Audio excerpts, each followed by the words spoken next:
Hi, எல்லாருக்குமே ஒரு பெரிய வணக்கம். ஆக்சுவலி இன்னைய விட எனக்கு இந்த லிக்மெண்ட் இயர் சர்ஜரி பண்ணி 3 மந்த்ஸ் கம்ப்ளீட் ஆகிடுச்சு. ஆக்சுவலி ஏன் இந்த எக்ஸைட்மெண்ட், ஏன் இந்த 3 மந்த்ஸ் அப்படின்னா, நான் பெட்டில் சேர்ந்த நாள்லேருந்து டாக்டர் சொன்ன ஒரு நாள் இந்த நாள். அதாவது 3 மாதத்துக்கு அப்புறம் ஓரளவுக்கு நீங்கள் ஒரு நார்மல் லைஃப்குள்ளே போகலாம். தென் ஒரு 3 மாதத்துக்கு அப்புறம் நீங்கள் பைக்கோட ஸ்டார்ட் பண்ணலாம், ஸ்டெப்ஸ் ஏறி இறங்கலாம், வெளியே போய் சில் பண்ண ஸ்டார்ட் பண்ணலாம் அப்படின்னு சொன்ன ஒரு நாள் இந்த நாள். ஆக்சுவலி நான் எங்கே இந்த லிக்மெண்ட் இயர் சர்ஜரி பண்ணேன்னு பார்த்தீங்கன்னா, ஸ்டான்லி கவர்மெண்ட் ஹாஸ்பிட்டல் வண்ணாரப்பேட்டை, அங்கே தான் நான் இதை சர்ஜரி பண்ணிக்கிட்டேன். அங்கே சூர்யா அப்படின்ற ஒரு டாக்டரும் அவரோட சீஃப் டாக்டர், அவங்க 2 பேர் சேர்ந்து எனக்கு இதை சர்ஜரி பண்ணாங்க, நல்லாவே பண்ணாங்க. ஆக்சுவலி இந்த வீடியோ நான் முக்கியமாக எதுக்கு மேட் பண்ணணும்னு நினச்சேன்னா, எனக்கு லிக்மெண்ட் இயர் ப்ராப்ளம் ஆகிட்டு அதை நான் ரெக்டிஃபை பண்ணணும், அதை நான் சரி பண்ணணும் அப்படின்னு அதுக்கு ஒரு ட்ரீட்மெண்ட்குள்ளே போகும்போது எனக்கு ப்ராப்பரான கைடன்ஸ் இல்லாமல், நான் அதோட ப்ராப்பரான ஐடியா நாலேஜ் இல்லாமல் நான் எப்படி சஃபர் ஆனேன்னு எனக்கு தெரியும். ஸோ இந்த வீடியோ அந்த மாதிரி இருக்க யாரோ ஒருத்தருக்கு ஹெல்ப் பண்ணணும் அப்படின்ற ஒரு உயர்ந்த எண்ணத்தோட இந்த வீடியோவை நான் ரெடி பண்ணியிருக்கேன். வாங்க வீடியோக்குள்ள போகலாம். ஃபஸ்ட்டு இந்த வீடியோ நம்ம எதை பற்றி பார்க்க போகிறோம்னா, லிகமெண்ட் இயர்னா என்ன, தென் அது எப்படி ஆகுதுன்றது, தென் என்னோட எம்ஆர்ஐ ஸ்கேன் வச்சு நான் முடிஞ்ச அளவுக்கு எக்ஸ்பிளைன் பண்ண ட்ரை பண்ணியிருக்கேன். அண்ட் ஏசியல் சர்ஜரி எப்படி பண்ணுவாங்க, ஏசியல் லிகமெண்ட் இயர் சர்ஜரி எப்படி பண்ணுவாங்க அப்படின்ற ஒரு டெமோ உங்களுக்காக காட்டியிருக்கேன். அடுத்து ஃபைனலாக இதான் ரொம்ப முக்கியமான இடம். இது என்னன்னா, இந்த லிகமெண்ட் இயர் சர்ஜரி ஃபெயிலியர் ஆகிறதுக்கான ரீசன் என்னென்னலாம் இருக்குன்னு பார்க்க போகிறோம். ஆக்சுவலி ஏன் இது ரொம்ப முக்கியம், ஏன் அப்படின்னா, நான் இதுக்கு முன்னாடி லிகமெண்ட் இயர் சர்ஜரி பண்ணுறதுக்கு முன்னாடி லிகமெண்ட் இயர் அது இந்த விஷயத்தை பற்றி நான் சர்ச் பார்க்கும்போது என்னால் அங்கிருந்த கமெண்ட்ஸில் பார்க்க முடிய சில விஷயங்கள் என்னென்னா, நான் லிக்மெண்ட் இயர் சர்ஜரி பண்ணிட்டேன், அதுக்கப்புறமும் எனக்கு திருப்பி லிக்மெண்ட் இயர் ஆனப்போ கால் எப்படி இருந்துச்சோ அதே மாதிரி இருக்குது அப்படின்னு சொல்லி சில கமெண்ட்டை பார்த்தேன். தென் என் கால் சீல் பிடிச்சி காலே ஒரு மாதிரி டேமேஜ் ஆகிடுச்சுன்றதை நான் பார்த்தேன். ஏன் அதெல்லாம் ஆகும், அது ஆகாமல் எப்படி பண்ணலான்றதை நான் இந்த ரிவ்யூவில் சொல்கிறேன், வாங்க. And first of all ligament அப்படின்னா, நம்ம human body is made up of first skeleton, எலும்பு கூட ஒட்டி சதைகள் இருக்கும். அந்த சதைக்கு நடுவில் முக்கியமான ஆர்கன்ஸ் இருக்கும். இந்த ஆர்கன்ஸ் எல்லாத்துக்கும் நடுவில் நர்வ் சிஸ்டம் இருக்கும், அப்புறம் ரத்த குழாய்கள் இருக்கும். தென் இது எல்லாத்தையும் மூடி ஒன்றா கவர் பண்ண மாதிரி தான் ஸ்கின் இருக்கும், தோல் இருக்கும். தென் நமக்கு தெரியாத ரொம்ப நிறைய பேருக்கு தெரியாத முக்கியமான ஒரு விஷயம் என்னன்னா, லிகமெண்ட். நம்ம உடம்புல இருக்க ஈச் அண்ட் எவ்ரி ஜாயிண்ட் இந்த லிகமெண்ட் அப்படின்ற ஒரு விஷயம் இருக்கும். ஆக்சுவலி இந்த லிகமெண்ட் பற்றி நம்ம எப்படி ஒர்க் ஆகும்னா, நம்ம உடம்புல ஒரு சஸ்பென்ஷன் மாதிரி ஒரு எலாஸ்டிசிட்டியோட ஒரு எலாஸ்டிக் மாதிரி ஒர்க் ஆகும். ஆக்சுவலி ஒரு நார்மலாக குனிஞ்சு நிமிறத்துக்கோ இல்லை உட்காந்து எந்திரிச்சுக்கிறதுக்கோ படுத்து எந்திரிக்கிறதுக்கோ முக்கியமாக யூஸ் ஆகக்கூடிய ஒரு முக்கியமான பங்கு வகிக்கக்கூட ஒரு விஷயம் அப்படின்னா லிகமெண்ட் தான். ஆக்சுவலி இந்த முட்டில் ஆகக்கூடிய லிகமெண்ட்ன்றது இந்த காலகட்டத்தில் ரொம்ப காமனாக பார்க்கப்படுது. நம்ம ஹியூமன் முட்டியில் 2 செட்ஸ் ஆஃப் லிகமெண்ட் இருக்கு. அதாவது க்ரூஷியேட் லிகமெண்ட் அப்படின்னு சொல்லி ஒரு செட், அண்ட் கொலாட்ரல் லிகமெண்ட்ஸ் அப்படின்னு சொல்லி இன்னொரு செட் இருக்கு. இந்த க்ரூஷியேட் லிகமெண்ட்ஸ் சொல்லப்படுற இந்த லிகமெண்ட்ஸ் நம்ம முட்டிக்கு நடுவில், அதாவது தொடை எலும்புக்கும் தொடைக்கு கீழே இருந்து நம்ம பாதத்துக்கு போகிற எலும்புக்கும் இருக்க நடுவில் முட்டிக்கு நடுவில் ஒரு எக்ஸ் மாதிரி ஒரு 2 லிகமெண்ட்ஸ் இருக்கும். அதுதான் க்ரூஷியேட் லிகமெண்ட் செட். அண்ட் 2 முட்டிக்கு சைடில் இருந்து ஹெல்ப் பண்ண நம்ம முட்டி ஜாயிண்ட்டை ப்ரொடெக்ட் பண்ணக்கூடிய அந்த லிகமெண்ட் கொலாட்ரல் லிகமெண்ட் அப்படின்னு சொல்லுவோம். நம்ம முட்டியோட 2 சைட்ல இருந்து ஹெல்ப் பண்ணக்கூடிய ஒரு லிகமெண்ட் தான் medial and lateral collateral ligament அப்படின்னு சொல்லுவோம். முக்கியமாக இந்த 2 லிகமெண்ட்டோட மெயின் ப்ராசஸ் என்னன்னா, முட்டியோட சைட் மூவ்மெண்ட்லேருந்து ப்ரொடெக்ட் பண்ணுறதுக்கு தான் இந்த லிகமெண்ட்ஸ். அண்ட் முட்டியோட சென்டர்லேருந்து ஒர்க் பண்ணக்கூடிய இந்த 2 லிகமெண்ட் தான் anterior and posterior cruciate ligament, அதாவது ஏசிஎல் பிசிஎல்னு சொல்லுவாங்க. இது ரெண்டும் தொடை எலும்புல இருந்தோம் கீழே இருக்க எலும்புக்கும் நடுவில் இருந்து ஹெல்ப் பண்ணோம். இதோட முக்கியமான வேலை எதுன்னு பார்த்தீங்கன்னா, ஃப்ரண்ட் அண்ட் பேக் மோஷனை ப்ரொடெக்ட் பண்ணுறதுல இருந்தோம்.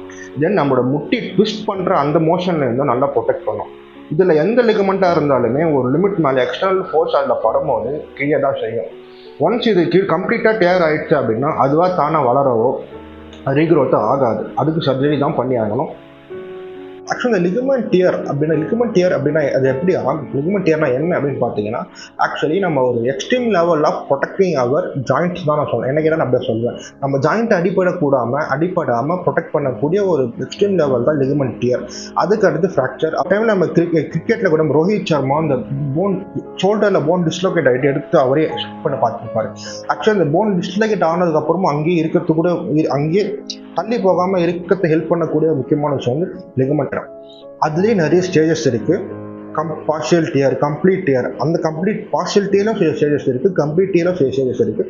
அதில் இந்த பார்ஷியலாக சில ஸ்டேஜஸை ஆப்ரேஷன் பண்ணாமே நம்ம க்யூர் பண்ண முடியும், ஃபிசியோதெரப்பி பண்ணி நம்ம க்யூர் பண்ணலாம். தென் கம்ப்ளீட் டியர் ஒன்ஸ் ஆகிடுச்சு, அந்த கம்ப்ளீட் டியர்லையுமே நம்ம அதை ரீப்ளேஸ் பண்ணாமல் சில விஷயங்கள் பண்ண முடியும். சில எக்ஸ்ட்ரீம் லெவலில் போயிடுச்சுன்னா இருக்கிற அந்த லிகமெண்ட்டே டோட்டலாக அதை எடுத்துட்டு வேற நம்ம தொடையிலேருந்து சில சப்ஸ்டன்ஸ் எடுப்பாங்க.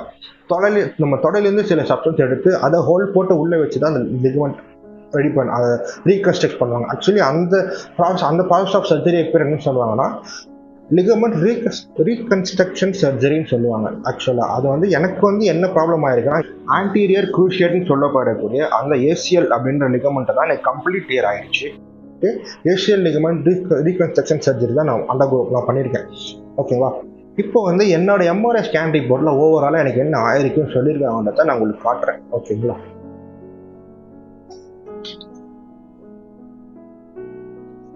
ஆக்சுவலி இதுதான் என்னோட எம்ஆர்ஐ ஸ்கேன் ரிப்போர்ட். இப்போ நான் படித்து உங்களுக்கு ஒரு டெமோவை நான் சொல்ல ட்ரை பண்ணுறேன். ஓகேவா? ஃபஸ்ட்டு இந்த லைனில் என்ன போட்டிருக்கேன்னு பார்த்தீங்கன்னா highly graded partial to near complete tear noted in the proximal part of anterior cruciate ligament noted. அதாவது என் லெஃப்ட் முட்டியில் இருக்கக்கூடிய அந்த ஆன்டீரியர் க்ரூஷியேட் லிகமெண்ட் வந்து எக்ஸ்ட்ரீம் லெவலான ஒரு partial tear to complete tear ஆகியிருக்கும் அப்படின்னு சொல்லி மென்ஷன் பண்ணியிருக்காங்க. அது மட்டும் இல்லாமல் with few remnant fibers in the intercondylar fossa. அதாவது இந்த இன்டர்கார்னரி ஃபியூசான்றது அது ஒரு இடத்த தான் மென்ஷன் பண்ணுறாங்க. ஆக்சுவலி முட்டியில் ஒரு இடத்த தான் மென்ஷன் பண்ணுறாங்க. ஆக்சுவலி இந்த ரெட்னன்ட் ஃபைபர்ஸ்னால் அந்த ஜவ்வு வந்து கீழே ஒரு நார் மாதிரி ஆயிட்டு இருக்குன்றத மென்ஷன் பண்ணுறாங்க. ஓகேவா? இந்த ஸ்டேஜ் அவங்க எப்படி மென்ஷன் பண்ணுறாங்கன்னா Carnegie anterior cruciate ligament dear அப்படின்னு மென்ஷன் பண்ணுறாங்க. அண்ட் அதுக்கு அடுத்த லைனில் என்ன மென்ஷன் பண்ணியிருக்காங்கன்னா horizontal and vertical dear noted in the anterior posterior horn and the body of medial meniscus அப்படின்னு மென்ஷன் பண்ணிருக்காங்க. அதாவது முட்டியில் இருக்கக்கூடிய இந்த பார்ட்டை தான் மீடியல் மெனிஸ்கஸ் அப்படின்னு சொல்றாங்க. அதுதான் மீடியல் மெனிஸ்கஸ் சொல்றாங்க. ஆக்சுவலி இதோட டாப் வியூவை நான் உங்களுக்கு காட்டுறேன்.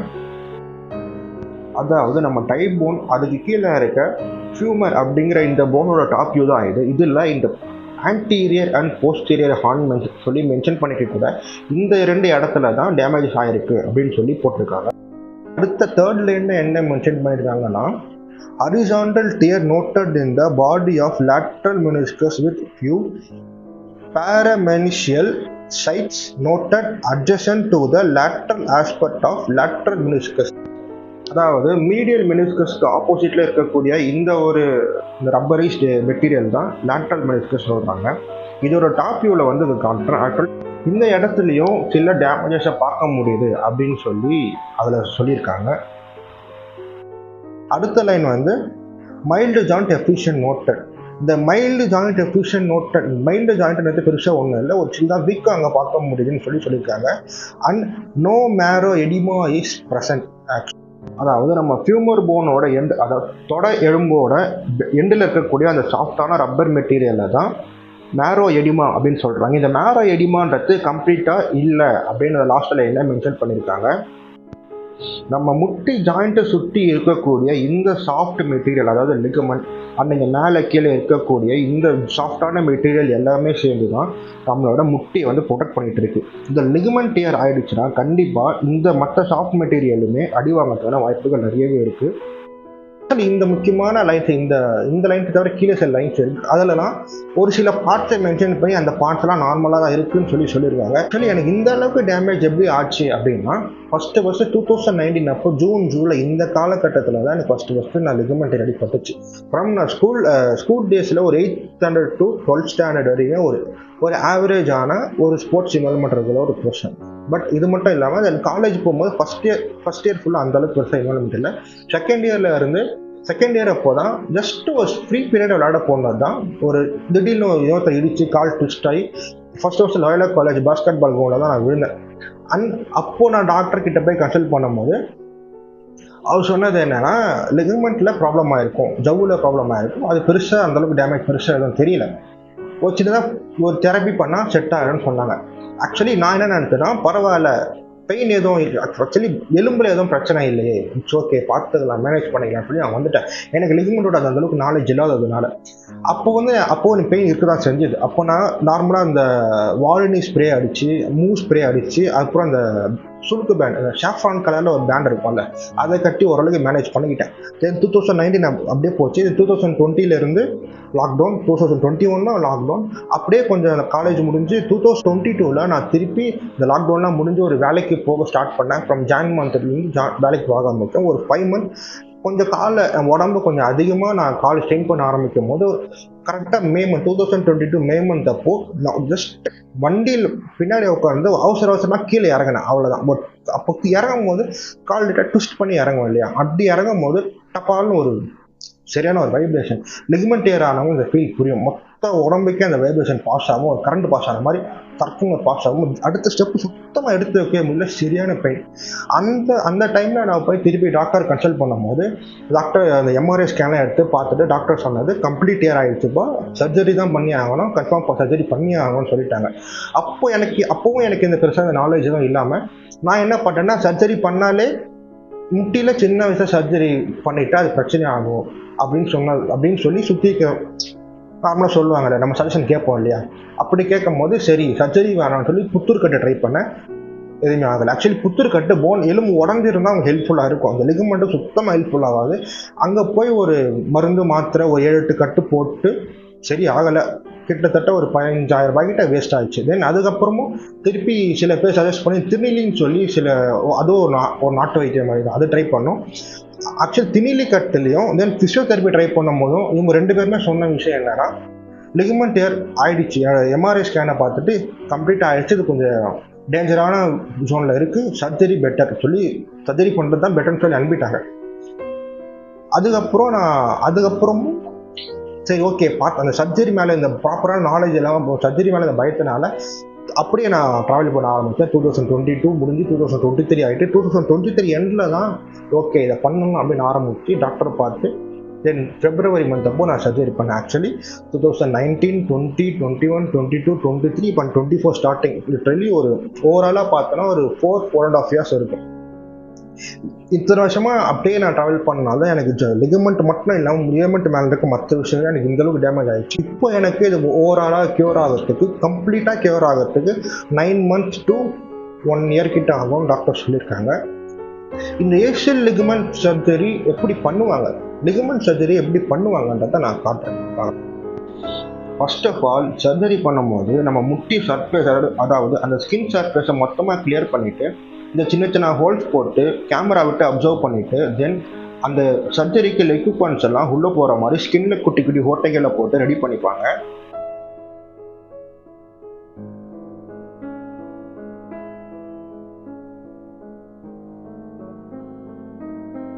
தென் அந்த ஹோல் வழியாக ஒரு பக்கம் கேமராவை பார்த்துட்டு இன்னொரு பக்கத்துல இருந்து அந்த நம்ம டேமேஜ் ஆன அந்த பழைய லிகமெண்ட்டை கம்ப்ளீட்டாக ஒரு சக் பண்ணுற மாதிரி மிஷினில் வச்சு கட் பண்ணிவிட்டு அதை மொத்தமாக எடுத்துருவாங்க. அதுக்கப்புறம் அந்த லிகமெண்ட்டை தவிர வேறு ஏதாச்சும் ஜாயிண்ட்டில் டேமேஜஸ் இருக்கான்னு அப்சர்வ் பண்ணிவிட்டு தென் அதை என்ன ப்ரொசீட் பண்ணுமோ அது ப்ரொசீட் ஸ்டார்ட் பண்ணுவாங்க.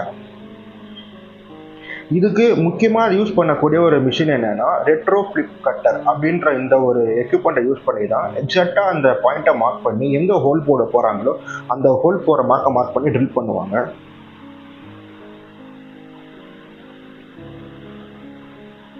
ஒன்ஸ் இந்த ஃபியூமரில் ட்ரில் பண்ணி முடித்ததும் அதுக்கு ஸ்ட்ரைட்டாக மார்க் பண்ணி இந்த சைட் டிபியாலையும் ஹோல் பண்ணி ட்ரில் பண்ணிப்பாங்க. ஹோல் போட்டதுக்கப்புறம் அங்கே இருக்க அங்கேருந்து ரிமூவ் பண்ண அந்த லிகமெண்ட்டுக்கு ஆல்டர்னேட்டாக நம்மளுடைய தொடையில் இருக்கக்கூடிய ஹாம்ஸ்ட்ரிங் டெண்டன் அப்படின்னு சொல்லப்படக்கூடிய ஒரு சப்ஸ்டன்ஸை எடுத்து அந்த ஹோலில் ஃபில் பண்ணுவாங்க.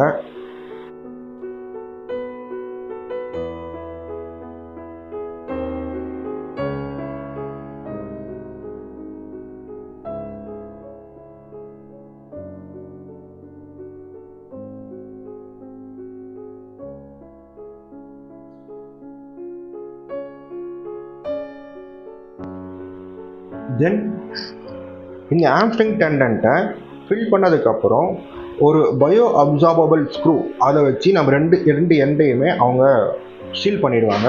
ஆக்சுவலி இந்த ஸ்க்ரூ என்ன ஆகும்னா உள்ளே தான் இருக்கணுமா எடுக்கணுமோ அப்படின்ற டவுட்லாம் வேணாம்.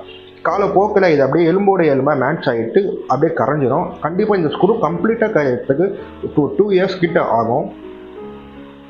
இந்த காலப்போக்கில் நம்ம தொடர்லேருந்து ஹார்வெஸ்ட் பண்ண அந்த ஆம்ஸ்ட்ரிங் டெண்டன் நாளடைவில் ஒரு லிகமெண்ட்டாக அப்படியே கன்வெர்ட் ஆகிடும். இந்த ஆம்ஸ்ட்ரிங் டெண்டன் லிகமெண்ட்டாக கன்வெர்ட் ஆகிறதுக்கு ஒரு 3 weeks to 5 weeks கிட்ட எடுத்துக்கும். அடுத்து ரொம்ப முக்கியமான பார்ட் என்னன்னா, லிகமெண்ட் டியர் சர்ஜரி பண்ணதுக்கப்புறம் அது ஃபெயிலியர் ஆகிறதுக்கான ரீசன் என்ன கேட்டால், நான் ஃபர்ஸ்ட் அண்ட் ஃபார்மோஸ்ட் ரீசன் எது சொல்லுவேன்னா, பொறுமை இல்லாமல் இருக்கிறத நான் சொல்லுவேன். அதை என்னன்றத டீட்டெயிலாக நான் சொல்கிறேன். தென் அதுக்கு முன்னாடி இந்த லிகமெண்ட் டியர் சர்ஜரி பண்ணதுக்கு அப்புறமும் ஃபர்ஸ்ட்ல இருந்த மாதிரி ஆயிடுது அப்படின்னு பார்த்தீங்கன்னா, ரெஸ்ட்ல இல்லாமல் இருக்கிறது. ஆக்சுவலி இந்த லிகமெண்ட் நம்ம தொடையிலிருந்து இந்த லிகமெண்ட் ரீகன்ஸ்ட்ரக்ஷன் சர்ஜரி பண்ணி நம்ம தொடையிலிருந்து எடுத்து வைக்கிற அந்த கூட சப்ஸ்டன்ஸ் இருக்குல்ல, அது வந்து ப்ராப்பரான திருப்பி லிகமெண்ட்டாக மாறத்துக்கே 3 வாரத்துலேருந்து 5 வாரம் கிட்ட ஆகும். நம்மளோட பாடி ஹீலிங் பவரை பொறுத்து அது சேஞ்ச் ஆகிறது இருக்கு. ஓகேவா? தென் அது மாறிட்டா மட்டும் போதுமா? அதுக்கப்புறம் போயிடலாம், அதுக்கப்புறம் நம்ம நார்மலாக போகலாமா? இல்லை. ஏன்னா நம்ம போன்லேயே ஹோல் போட்டு ஸ்க்ரூ பண்ணியிருக்காங்க, கீழே இருக்க போனும் ஹோல் போட்டு ஸ்க்ரூ பண்ணியிருக்காங்க. இந்த மாதிரி சமயத்தில் இருக்கும்போது அது கம்ப்ளீட்டாக கியூர் ஆகிறது கம்ப்ளீட்டாக டைம் எடுத்துக்கும். ஓகே, சர்ஜரி பண்ணதுக்கு அப்புறமே காலை மடக்கவே முடியாது. லிட்டரலி சுத்தமாக மடக்கவே முடியாது. காலை அப்படியே ஸ்டிஃபாக ஸ்ட்ரைட்டாக நின்றோம். முட்டியிலிருந்து, அதாவது தொடையிலிருந்து முட்டி வரையும் ஸ்ட்ரைட்டாக நின்றோம். ஆக்சுவலி அது கொஞ்சம் எக்ஸசைஸ் பண்ணி தான் காலை மடக்கணும். ஒன்ஸ் நீங்கள் காலை மடக்க கொஞ்சம் அந்த முட்டியை மடக்க ஆரம்பிச்சதுக்கப்புறம் முட்டியிலேருந்து மேலே தூக்கிறதுக்கு சுத்தமாக வராது. இந்த கால் கண்ட்ரோல் சுத்தமாக அந்த கால் கண்ட்ரோலே இருக்காது. அதையும் திருப்பி எக்ஸசைஸ் பண்ணி தான் எடுத்துகிட்டு வரணும். இந்த காலை மடக்கி இந்த காலை ஒரு ப்ராப்பரான கால் மொத்தமாக நம்ம கண்ட்ரோலை எடுத்துகிட்டு வரதுக்கு ஒரு 1.5 months to 2 months கிட்ட ஆயிடும். அது நம்ம பண்ணிட்டு எக்ஸசைஸ் நம்ம வில் பவரை பொறுத்து 1 month to 2 months கிட்டே ஆயிடும். சரிங்களா?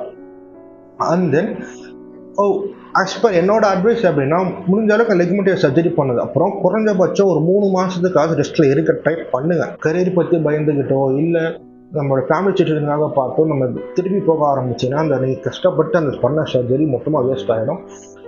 திருப்பி அது பழையபடி ஆயிடும். அடுத்த ரீசன் என்ன அப்படின்னு பார்த்தீங்கன்னா, சீல் பிடிக்கிறது.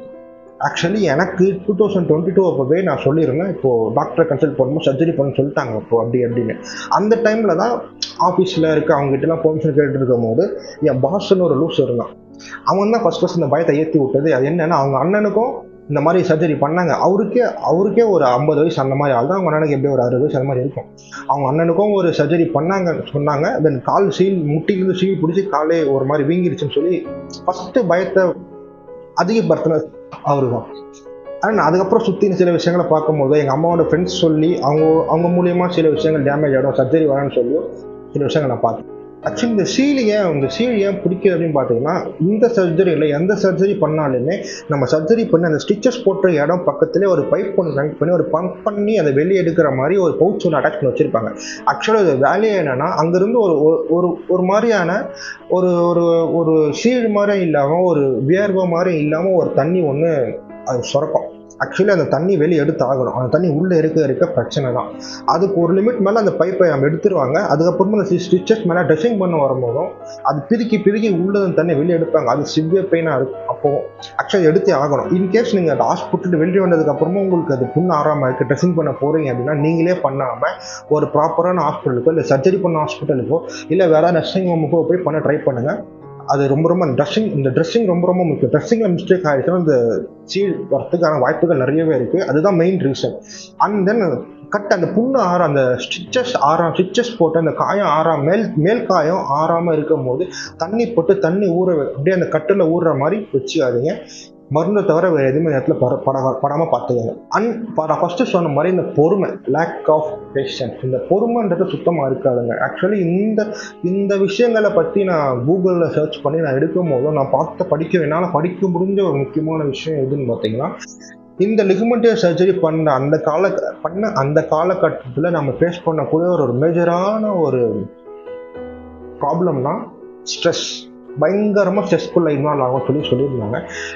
நமக்கு ஒரு தேவைனா நம்மளே போய் எடுத்துப்போம், நம்மளே எதனா பண்ணிப்போம். நமக்கு ஈவன் நம்ம மோஷன் போகிறத முதற்கொண்டு இன்னொருத்தவங்களை டிபெண்ட் பண்ணி இருக்கிற மாதிரி இருக்கும். ஆக்சுவலி சர்ஜரி பண்ணி ஒரு 2 நாளைக்கு 2லேருந்து 3 நாளைக்கு கம்ப்ளீட் பெட் ரெஸ்ட்லேயே இருக்க மாதிரி தான் இருக்கும். மோஷன்லேருந்து யூரின்லேருந்து அப்படியே இருக்க மாதிரி தான் இருக்கும். லிட்டரலி 5 டேஸ் கிட்ட பெட்லேயே தான் இருந்தோம். டோட்டல் மோஷன் போகிறதுக்கோ இல்லை யூரின் போகிறதுக்கோ அதுக்கான எக்யூப்மெண்ட்ஸும் ப்ராப்பராக எப்படி எடுத்து போகிற எக்யூப்மெண்ட்ஸும் இருக்குது. இந்த ஒரு ரெக்குவயர்மெண்ட் டைமில் இந்த ஒரு முக்கியமான ப்ராசஸ் யார்கிட்ட இருக்குது, முக்கியமான இந்த ரெக்குவயர்மெண்ட் ஆகிறதுக்கான முக்கியமான மேஜரான வேலைகள் யார்கிட்ட இருக்குது அப்படின்னு பார்த்தீங்கன்னா, parents or spouse or childrens கூட இருந்து பார்த்துக்க அந்த கார்டியன் கிட்ட தான் முக்கியமான வேலையாக இருக்குது. அந்த மாதிரி டைம்லையும் போய் ஸ்ட்ரெஸ்ஸை ஏற்றி அந்த மாதிரி டைம்லையும் ஒரு நார்மலாக இருக்க விடாமல் ஆல்ரெடி அதுவே ஒரு ஸ்ட்ரெஸ்.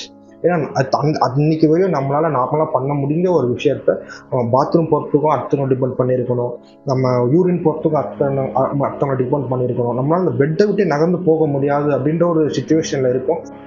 அந்த மாதிரி டைமில் உங்களுக்கு ஒரு அடிக்கடி வந்து உங்களை என்கரேஜ் பண்ணிக்கிற மாதிரி ஃப்ரெண்ட்ஸ்லாம் இருந்தாங்கன்னா ஓகே, ஆர் அட்லீஸ்ட் அடிக்கடி கால் பண்ணியாச்சு எந்த ஆட்டிடியூடும் இல்லாமல் எந்த ஒரு சாக்கு போக்கும் சொல்லாமல் அடிக்கடி கால் பண்ணி உங்களை எங்கேஜாக வச்சிருக்க மாதிரி ஃப்ரெண்ட்ஸ்லாம் இருந்தாங்கன்னா really you are best. And முக்கியமாக எனக்கு இந்த மாதிரி டைமில் நான் அட்மிட் ஆகிருக்கும் போது பெட்டில் இருக்கும்போது எனக்கு ஹெல்ப் பண்ண ரொம்ப ரொம்ப ரொம்ப மேஜரான விஷயம் எதுனா சித்து லாக்ஸ். அந்த கொடைக்கானல் சீரீஸ் அப்படியே காதை மாதிரி கம்முன்னு படுத்துருவேன் கண்ணை மூடிட்டு. அந்த பெயின் ஓரளவுக்கு நம்ம பசங்க நம்ம கூட இருக்காங்கன்ற மாதிரி ஒரு ஃபீல் அது தரும். அதுக்கப்புறம் வந்து இங்கே எக்வயர் டைமில் நான் ரொம்ப ஃபாலோ பண்ண விஷயம் எதுனா நருட்டோ. இந்த நருட்டோ சீரீஸ் ஃபுல்லாக அது ஒரு மாதிரி மோட்டிவேஷனாக ஒன்றுமே இல்லாமல் அதுவும் நல்லா இருந்துச்சு. முடிஞ்ச அளவுக்கு இந்த மாதிரி டைம்லையும் முடிஞ்ச அளவுக்கு இந்த ஃபன்னாகவோ இல்லை மோட்டிவேஷனாக பண்ணுற மாதிரி ஏதாவது விஷயங்களை பாருங்கள். ஆல்ரெடி இதே ஒரு ஸ்ட்ரெஸ் இன்னும் ஒரு ஹாரரான மூவி பார்க்குறேன், இல்லை ஸ்ட்ரெஸ்ஃபுல்லான விஷயங்களை பார்க்குறேன், இன்னும் ஸ்ட்ரெஸ் ஏற்றிக்காதுங்க. முடிஞ்ச அளவுக்கு நார்மலாக இருங்க. அண்ட் ஓவராலாக இந்த மாதிரி ஒரு இக்கட்டான சூழ்நிலையில் தான் நம்ம சுற்றி இருக்கவங்க நமக்கு யார், நம்ம சுற்றி இருக்கவங்களோட உண்மையான முகம் என்ன, நம்மளோட உண்மையான முகம் என்ன, நம்ம சுற்றி இருக்கவங்களுக்கு நம்ம ஃபஸ்ட்டு யார் அப்படின்னு நமக்கே நிறைய விஷயங்கள் நிறைய பாடங்கள் அப்போ கூடி தரோம். ஒரு ஜீரோவாக இருக்கும் போது தான் நமக்கு லைஃப்னா என்னன்றதை நமக்கு சொல்லித்தரோம். ஆக்சுவலி இந்த சர்ஜரிக்கு நீங்கள் ஒரு ஃபிசிக்கலாக எவ்வளோ ரெடி ஆகுறீங்களோ அதை விட மென்டலி ரொம்ப ரொம்ப ரொம்ப ரெடி ஆகிக்குங்க. And overall very all the best.